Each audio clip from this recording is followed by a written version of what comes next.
साधारण बघा 4 महिन्यांपूर्वीची गोष्ट आहे. IPLच्या सगळ्या टीम मालकांची एक मीटिंग झाली. त्यात काही मालकांमध्ये राडा झाल्याच्या बातम्या आल्या होत्या. मग 24-25 तारखेला IPLची ऑक्शन झाली. सगळे मालक एकदम निवांत.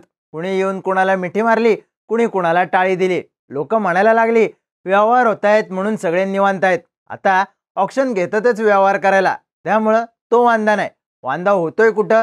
जेव्हा काही जणांसाठी हे व्यवहार खतरनाक बूस्टर असतात आणि काही जणांसाठी हे व्यवहार होतच नाहीत. यंदाच्या मेगा ऑक्शन मध्ये कुणाचे मोठे व्यवहार झाले, कुणाला किंमत मिळाली नाही, सगळं जाणून घेऊयात या व्हिडिओमधून. नमस्कार, मी चिन्मय आणि तुम्ही पाहताय बोलभिडू. सगळ्यात आधी टॉपचा विषय.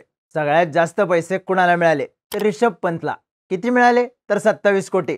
पंतला लखनौ सुपर जायंट्सनं टीम मध्ये घेतलं. त्याच्यासाठी लखनौ, RCB, दिल्ली, हैदराबाद अशा टीम्सनं बोली लावली. बघता बघता आकडा 27 कोटींवर गेला आणि लखनौनं डाव मारला. पंत चांगला विकेट किपर आहे. बॅटर म्हणून चालला तर समोर कोणीच टिकू शकत नाही आणि त्यात कॅप्टन्सी मध्ये वाघ आहे. त्यामुळं आतापर्यंतच्या इतिहासातला सगळ्यात महाग प्लेअर. हे कॉम्बिनेशन परफेक्ट बसलं. 2 नंबरला आहे श्रेयस अय्यर. अय्यरला पंजाब किंग्सनं 26.75 कोटींना टीम मध्ये घेतलं. अय्यरसाठी KKR, दिल्ली आणि पंजाब अशा तिघांना इंटरेस्ट होता. यात डाव मारला पंजाबनं. अय्यरच्या रूपात त्यांना कॅप्टन मिळाला. मिडल ऑर्डरला खेळून स्पिनर्सचा बुक्का पाडणारा बॅटर मिळाला आणि ब्रँड व्हॅल्यू वाढवणारा स्टार सुद्धा. तिसरा नंबर मारला व्यंकटेश अय्यरनं.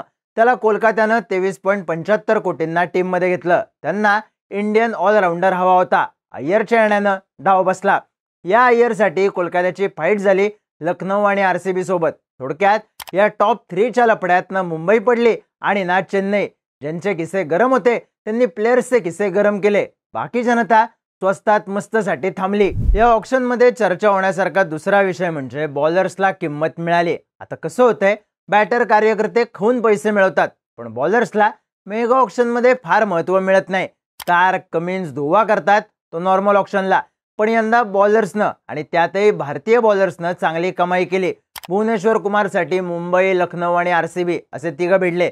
बाजी मारली ती 10.75 कोटी रुपये देणाऱ्या RCBनं. दीपक चहरसाठी मुंबई इंडियन्सनं 9.25 कोटी मोजले.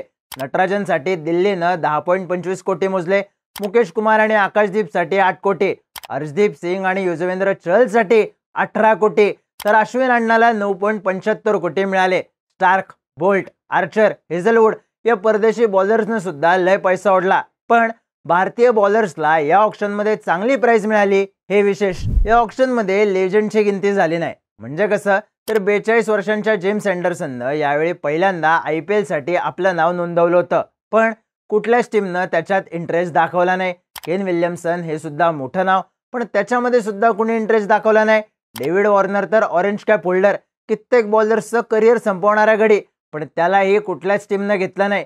क्रिकेटचे जेंटलमॅन, लेजंड्स अशी ओळख असणाऱ्या प्लेयर्सला टीम मिळाली नाही.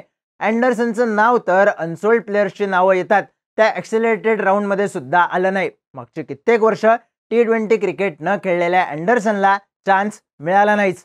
पण 40 वर्षांच्या फाफ डू प्लेसिसला मात्र दिल्लीनं टीम मध्ये घेतलं आणि धोनीला चेन्नईनं रिटर्न करणं सोडलं नाही. यंदाच्या ऑक्शन मध्ये सगळ्यात जास्त चर्चा कुणाची झाली असेल तर वैभव सूर्यवंशीची. 13 वर्षांच्या प्लेअरला राजस्थान रॉयल्सनं 1,10,00,000 रुपये देऊन टीम मध्ये घेतलं. त्याच्यासाठी दिल्ली आणि राजस्थानमध्ये फाईट झाली. वैभव मूळचा बिहारचा. त्यानं याच वर्षी रणजी ट्रॉफीमध्ये डेब्यू केला. युथ टेस्टमध्ये ऑस्ट्रेलियाच्या समोर सेंचुरी मारत रेकॉर्ड केलं. तेव्हापासून त्याच्या नावाची जोरदार चर्चा होती. घरची जमीन विकून त्याच्या कुटुंबानं वैभवचं क्रिकेट सुरू ठेवलं. आता त्याचंच फळ मिळालेलं दिसतंय. 8 वर्षांचा असताना तो अंडर-16 खेळला होता, तर 12 वर्षांचा असताना अंडर-19 आणि आता 13व्या वर्षी IPL खेळणार का हे पाहावं लागेल. त्यात वैभववर खरं वय लपवल्याचे आरोप होत आहेत. पण त्याच्या वडिलांनी BCCIनं केलेल्या बोन टेस्टचा दाखला देत आरोप फेटाळून लावलेत. पुन्हा टेस्ट करायला तयार असल्याचंही सांगितलंय. पण या सगळ्यात महत्वाची गोष्ट म्हणजे वैभव राहुल द्रविडच्या कोचिंग मध्ये खेळणार आहे.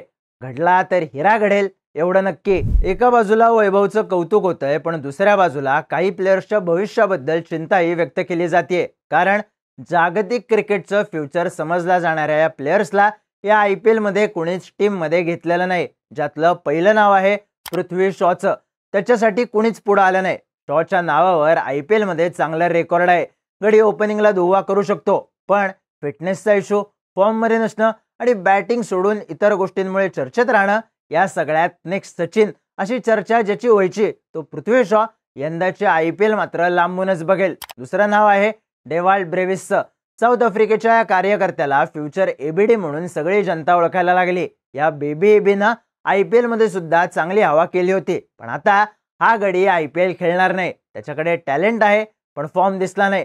तो कुठल्याच टीमच्या गणितात दिसला नाही आणि त्याच्या नावावर फुली बसली. शार्दुल ठाकूरचं नाव सुद्धा याच लिस्टमधलं. लॉर्ड ठाकूरला ऑलराऊंडर म्हणून चांगली डिमांड मिळेल अशी चर्चा होती. डेथ ओव्हर्समधली बॉलिंग आणि त्याच पॅचमध्ये बॅटिंग या दोन्हीकडे ठाकूर फिट बसतो, पण यंदा तो कुठल्याच टीम मध्ये मात्र फिट बसला नाही. थोडक्यात कसं झालंय तर ज्यांच्याकडे फ्युचर म्हणून पाहिलं जात होतं त्यातल्या बऱ्याच प्लेयर्सचा गेम झाला, संधी मिळालीच नाही. जे लेजंड्स फक्त स्टार आहेत म्हणून टीम मध्ये आले असते त्यांनाही लांबूनच नमस्कार करण्यात आला. बाकी धोनी IPL खेळणार आहे. पंत आणि राहुलच्या टीम एक्सचेंज झाल्यात, तर RCBनं खास कॅप्टन मटेरियल म्हणून कुणालाच टीम मध्ये घेतलेलं नाहीये. त्यामुळं ई साला कप नामादे म्हणायला कॅप्टन विराट कोहली आला तर राडा होऊ शकतोय. यंदा तरी जिंकणार का या प्रश्नाचा उगाच मोठी स्वप्न कशाला पाहिजे. बाकी मुंबई इंडियन्समध्ये बोल्ट, चहर आणि बुमराह एकत्र आहेत. लावा ताकद आणि सर्च करून हैदराबादची बॅटिंग लाईनअप बघा. नावं बघून टेन्शन येईल. टेन्शन घालवायला बोलबिडूचे व्हिडिओ आहेतच. त्यासाठी बोलबिडूच्या YouTube चॅनलला सबस्क्राईब करायला विसरू नका.